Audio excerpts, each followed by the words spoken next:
Think of a group of people who believe they live in a completely different America than you do. Not metaphorically, like they're watching a different news channel, but literally a different America where the laws simply don't apply to them.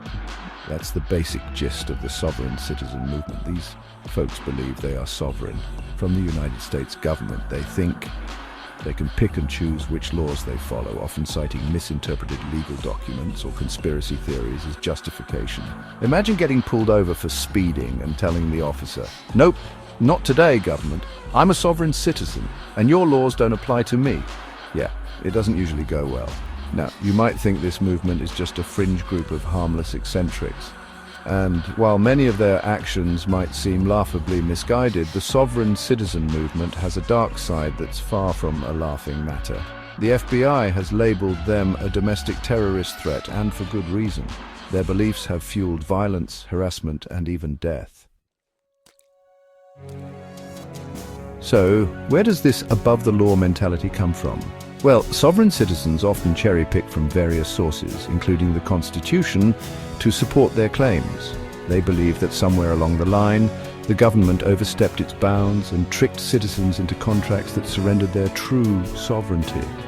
They often reject the 14th Amendment, the one that guarantees equal protection under the law, claiming it was illegally adopted. They might argue that they only answer to common law or recognize the authority of local sheriffs who they believe hold some mythical original power.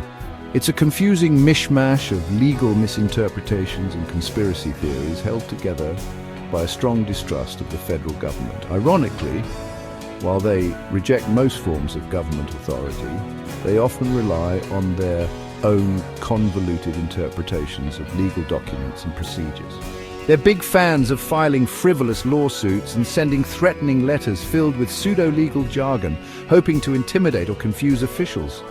Think of it like a legal version of a spam email, annoying, time-consuming, and occasionally dangerous.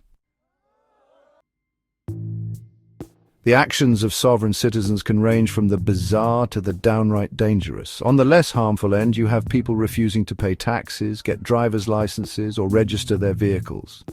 They may create their own license plates, declare themselves independent nations, or even file fake liens on property. While these actions might seem ridiculous, they can have serious consequences, leading to fines, arrest, and even jail time. However, the movement takes a darker turn when some individuals resort to violence. One of the most well-known examples is the case of Joseph Stack.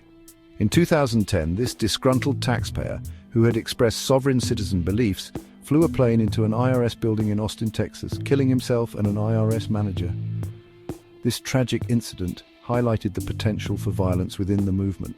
The FBI considers sovereign citizens a significant domestic terrorism threat, and their concerns are not unfounded. Their ideology, with its emphasis on distrust of authority and justification for violence, creates fertile ground for extremism. While it's difficult to quantify the exact number of sovereign citizens in the US, estimates suggest a significant and growing number. The movement's loose structure and lack of central leadership make it difficult to track, but their ideology continues to spread, fueled by online forums, social media, and even some mainstream political rhetoric. The danger of the sovereign citizen movement lies not just in their potential for violence, but also in their erosion of trust in government institutions and the rule of law. Their actions, even the seemingly harmless ones, chip away at the very fabric of a functioning society. As we move forward, it's crucial to recognize the threat posed by the sovereign citizen movement, address the misinformation that fuels their beliefs, and hold those who engage in illegal activities accountable. Only through education, awareness, and a commitment to upholding the rule of law can we combat this growing threat to our society.